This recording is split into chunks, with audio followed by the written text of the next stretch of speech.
মহেশ্বর, এ কেমন বিচার তোমার? তুমি তো জগৎ পিতা, তবে কেন আর এক পিতার কষ্ট বুঝছো না তুমি?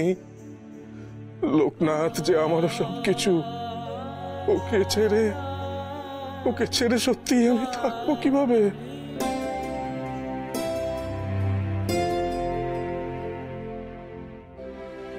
তোরা যদি এইভাবে বাধা দিস তাহলে জগৎ সংসারের কি হবে? তুমি পরম ভাগ্যবান রাম।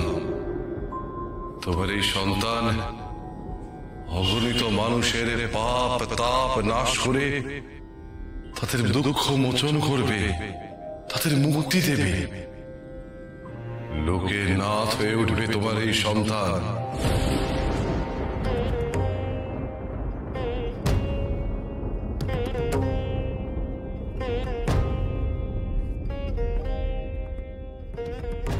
না না রে বাবা, আমি আর তোর সাধনার পথে বাধা হয়ে দাঁড়াবো না। না,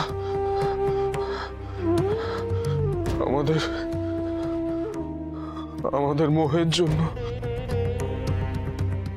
তোকে আর বেঁধে রাখবো না রে। ভুল করছিলাম, মস্ত ভুল করছিলাম আমরা। নিজেদের স্বার্থে আর তোকে আটকাবো না রে বাবা, তোকে আটকাবো না। যা যা, জগতের মঙ্গল কর, তুই মঙ্গল কর, জগতে মঙ্গল।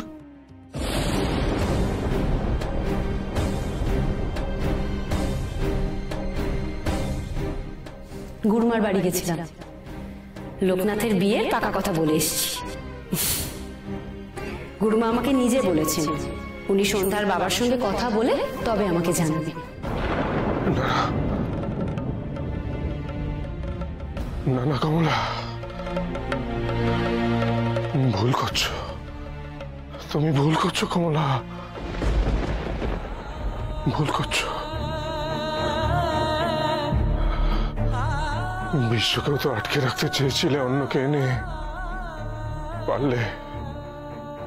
পারলে বিশ্বকে আটকে রাখতে পারলে না তো। সেই তো ছেলেটা ছেড়েই চলে গেল।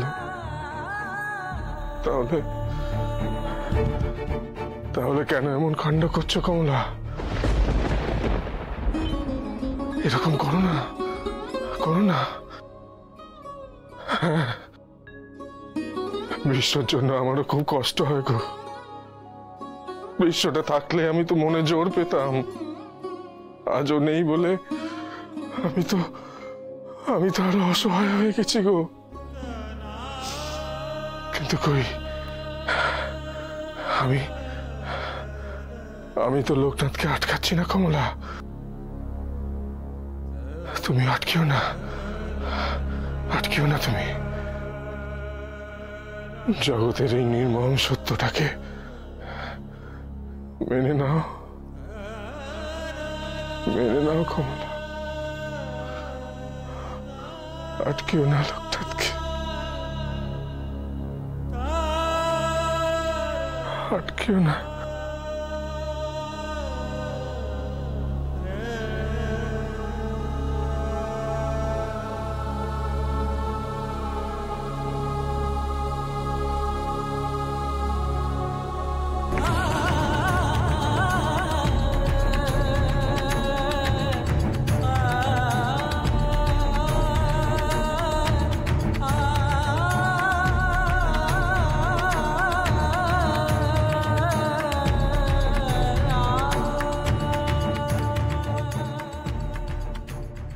করিস রে বাবা।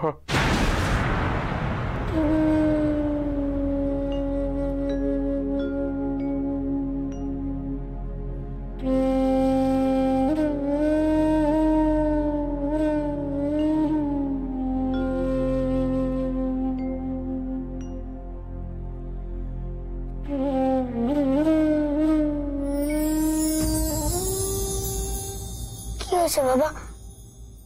কাঁদছো কেন তুমি? অন্ধের আলো তুমি আর তের প্রাণ, বিপদ তারণ তুমি জপিত নাম। মানব কি হয়েছে তোমার? তুমি নাহি জাত পা, কি হয়েছে? মানব পাবো এমন ভাবে কাঁদছো? জাত পা।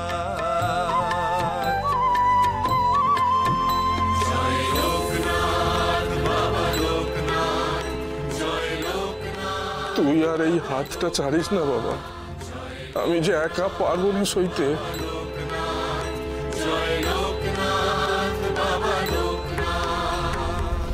তাতে দুকুলেই বাঁচবে, রামের আর্থিক দিক আর আমার স্বপ্ন। কিন্তু একটাই শর্তে। কি শর্ত? তাকে আমার কাছে পাঠ নিতে হবে। দেখো মিত্র, শিক্ষক হওয়ার আগে আগে নিজেকে তৈরি করতে হবে। তুমি কালই ওর সঙ্গে আলোচনাটা সেরে নিতে পারো, হ্যাঁ, যদি তার কোনো আপত্তি না থাকে। এতে কিন্তু তারই মঙ্গল, অন্তত তার পরিবারের কথা ভেবে তার এই কাজটা করা উচিত। থাক মিত্র, থাক। তুমি যে তার জন্য এতটা ভেবেছো, এটাই তো অনেক। এমন অপমানজনক শর্তে শুধু রাম কেন, আমি নিজেও রাজি নই। ভুল ভুল আমার হয়েছিল মিত্র, তোমাকে চিনতে ভুল হয়েছিল, স্বীকার করছি ভুল। অপমানের জ্বালার চাইতে পেটের জ্বালা অনেক বড় মিত্র, সে তুমি বুঝবে না। এখানে খাবার কেড়ে খেতে হয়, নইলে খালি পেটে থাকতে হয়। আর খালি পেটে থাকার অভ্যেস আমার একদম নেই। অন্য দিদি, কোথায় গেলে? কোথায়? আমার কাঁচা ধুতি আর জামা নিয়ে এসো। দেখো কত বেলা হয়ে গেছে, টলে যেতে হবে তো। কি রে লোকনাথ, তোর আবার কি হলো? কি হয়েছে রে লোকনাথ? কি হয়েছে? দেখো কত বেলা হয়ে গেছে, টলে যেতে হবে তো। শিবদাদার গৌরী দাদা কোথায়? তাদের তাড়াতাড়ি তৈরি হতে বলো। কিরে লোকনাথ, সকাল সকাল তুই এত উতলা হয়ে উঠেছিস? চলো বাবা, আমরা টলে যাই। শেষমেশ তুই আমার হাতটা ধরলি রে বাবা। হ্যাঁ, যখন যখন আমি ভাবছিলাম এবার তোর হাত ছেড়ে দেবার পালা এসেছে, হ্যাঁ, যাক, তবে তুই আমার আশ্রয় হয়। এবার তোকে ধরেই আমি উঠে দাঁড়াবার শেষ চেষ্টাটা করি। কি গো বাবা, আবার কি ভাবছো? আচ্ছা, আজকে সূর্য কোন দিকে উঠেছে বলো তো? লোকনাথ বলছে টলে যাবে। কেন? শিবদাদাই তো বললো তুমি নাকি আজ থেকে নতুন পাঠ পড়ানো শুরু করবে। তা চলো, আর দেরি করে লাভ নেই। আরে বাবা, আগে দাঁড়া, তুলসী তলায় জলটা তো ঢেলে আসি, তারপর বেরোস।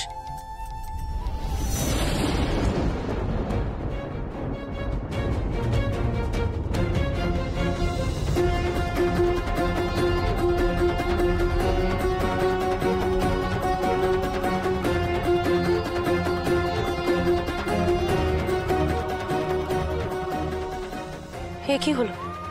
হাত থেকে গঙ্গা জলের ঘটি পড়ে গেল। এমন তো কখনো হয় না।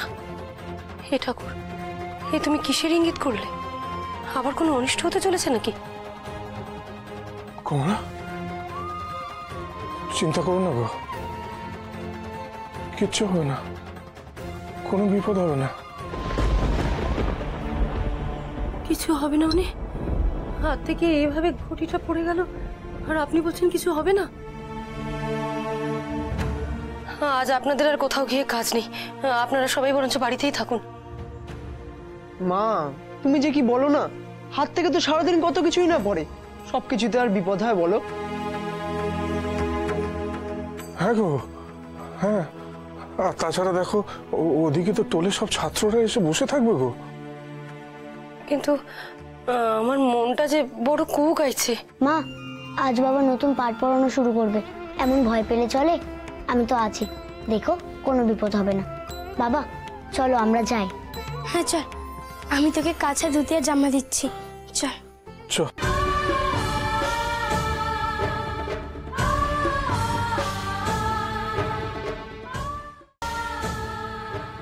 এটা এমন ভাবে সবকিছু তুমি খালি করে দিও না। আমার সংসারে সবসময় যে বড় অভাব, সবকিছুই খালি, তারপরেও ওরা এই খালি ঘটি দেখে বেরোলো।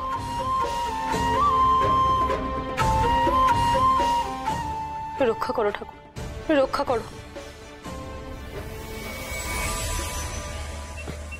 হরি হরি হরি হরি হরি হরি হরি হরি। ওমা কি আপনি বের হচ্ছেন কোথায় এখন? কাল অত বড় একখানা কাজ বেরোলে চলবে? বড় কাজ? আপনি ভুলে গেছেন, কাল বেনিকে দেখতে আসবে না, পাকা কথা বলে যাবে যে, থাকতে হবে তো। ঠিক ঠিক ঠিক। সাবিত্রী, কালকে বেনিকা টোলে পাঠিও না, ঠিক আছে? না না, পাগল নাকি? ছেলে যাওয়ার হলে পরশু যাবে, কাল আমি কথাও পাঠাবো না ছেলে। আর পরশুদিন টোলে যেতে হলে অন্য টোলে যাবে, রাম ঘোষালের টোলে পাঠানোর দরকার নেই। ওকে আমি নতুন করে অন্য টোলে ভর্তি করব। কিন্তু এই গায়ে আপনি অন্য টোল পাবেন কোথায়? খুলছে সাবিত্রী, টোল খুলছে। আচার্যদেবের এক বন্ধু এই গ্রামে এসছেন, মস্ত পণ্ডিত, তর্ক পঞ্চানন উপাধি পর্যন্ত পেয়েছেন, বুঝেছো? হ্যাঁ, কিন্তু সে না হয় হলো, তা একদিন ছেলে যে রাম ঘোষালের টোলে পড়ে এলো, এখন অন্য টোলে পাঠালে সে অসুবিধে হবে না? না, কোনো অসুবিধা হবে না। আর তাছাড়া রাম ঘোষাল এখন পড়াই কোথায় বলো দেখি? বিশ্বটা যাওয়ার পর তো সারাক্ষণ উদাসীন হয়ে থাকে। আর শুধু ব্যাকরণ পড়লে হবে? গণিত তো কিচ্ছু শেখে নিবেন এটা। সে তাহলে আপনি যা ভালো বোঝেন করুন। শোনো না, আমি বলছিলাম কি, এইটা তো বেনির ব্যাপার, ওকে একটিবার যদি জিজ্ঞাসা করে নেন ভালো হয়। কেন? বেনিকে জিজ্ঞেস করতে হবে কেন? ওর ভালো মন্দের কি বোঝে? ওর ভালোটা তো আমাদেরই ঠিক করতে হবে। যেখানে গ্রামে সেরা পণ্ডিত পড়াতে চাইছেন, সেখান ছেড়ে আমি ওই রাম ঘোষালের টোলে পাঠাবো পড়াতে? শুনুন না, এই কথাখানা কিন্তু একদিক থেকে আপনি ভালো পেরেছেন, ভালো হবে। যদি বেনি অন্য টোলে যায়, তাহলে লোকনাথের সঙ্গে আর দেখা হবে না, ভালো হবে, ছেলেটা ভালো। ঠিক আছে, তাহলে সব ঠিক থাকলো। বেনিকে আমি অন্য টোলে ভর্তি করছি, আসি তাহলে। দুর্গা দুর্গা ভগবান। বাবা মা এসব কি বলছে? কাল থেকে রাম জেঠুর টোলে আমি যাব না, লোকনাথের সাথে আর দেখা হবে না। আমাকে এক্ষুনি লোকনাথের কাছে গিয়ে সব বলতে হবে।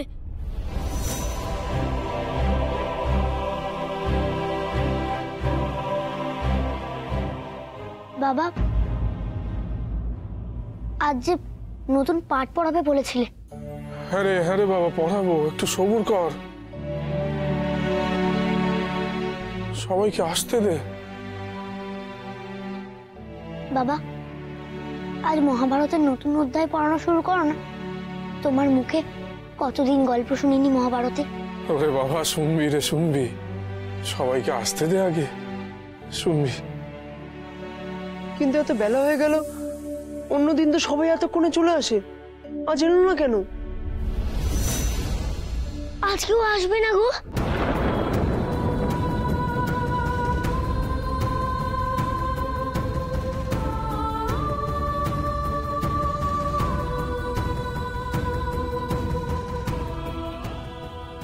কি বলছিস কি বেনি? এইমাত্র শুনে এলাম নতুন টোল খুলছে গায়ে।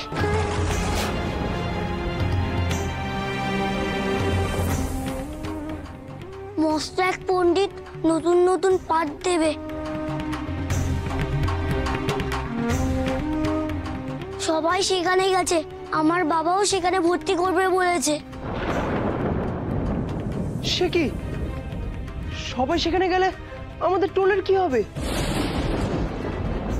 টোলে কেউ না এলে তো আমাদের সংসারেও টান পড়বে। মা একা একা কিভাবে সামাল দেবে সব? আমাকেও বাবা অন্য টোলে ভর্তি করবেন বলছিলেন, যেখানে ফার্সি শিক্ষা হয়। বাবা বলছিলেন আজকাল নাকি আপনি আর গণিত পড়াচ্ছেন না, অথচ ওটাই তো শেখার বেশি প্রয়োজন। কেউ আসবে না আর, কেউ আসবে না, কেউ আসবে না, কেউ আসবে না, কেউ। বাবা বাবা কি হলো? বাবা তুমি কোনো চিন্তা করো না, যারা সবাই গেছে তারা সবাই আবার ফিরে আসবে, ঠিক ফিরে আসবে, তুমি দেখো আমি তাদের ফিরিয়ে নিয়ে আসবো। বেনু চল, আমাদের এক্ষুনি যেতে হবে।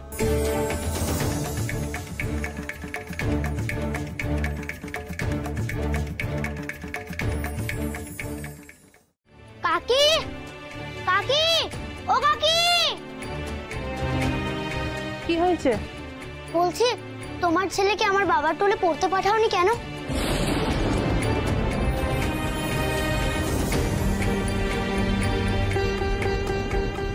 লোকনাথ, চল ওদিকের বাড়িগুলোতে দেখি।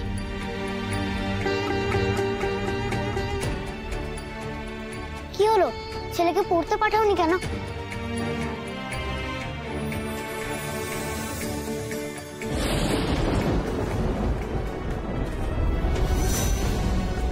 না রে লোকনাথ, ওরা সব মিথ্যে কথা বলছে।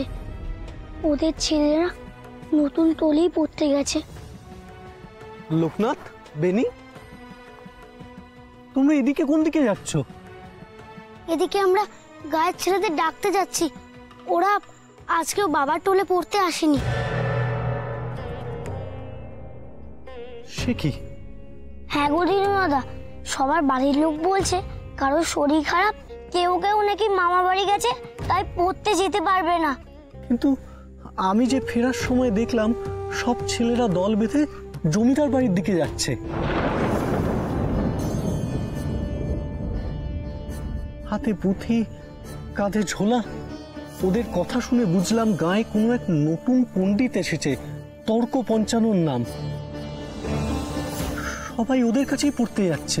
আমিও সেই কথা ভেবেছিলাম গো দিনুদাদা, ওই নতুন টোলে সবাই পড়তেই যাবে বলে লোকনাথদের টোলে পড়তে আসেনি। সে কি, রামদাদার টোল খালি করে সবাই নতুন টোলে চলে যাবে?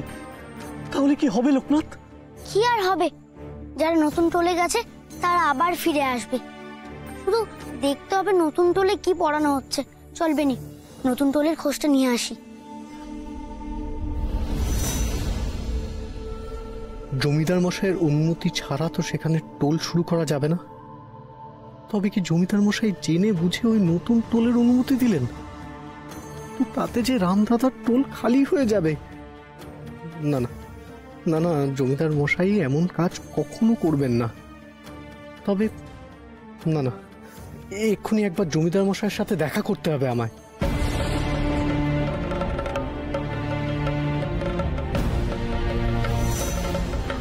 বাবা তুমি শো।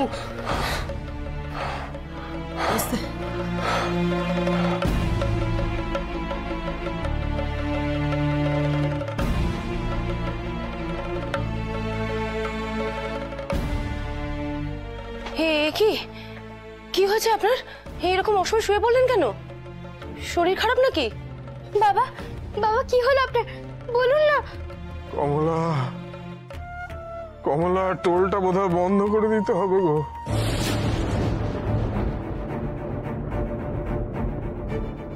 মানে ছাত্ররা বোধহয় আর কেউ টোলে পড়তে আসবে না মা। সে কি, কেন? গো, আমার ক্ষমতা কমেছে কমলা, নতুন পাঠ পড়াতে পারি না। আর আর কেউ তো নেই গো যে এগিয়ে এসে আমার হাতটা ধরবে। হে ভগবান, তাহলে আমাদের সংসারটা চলবে কি করে?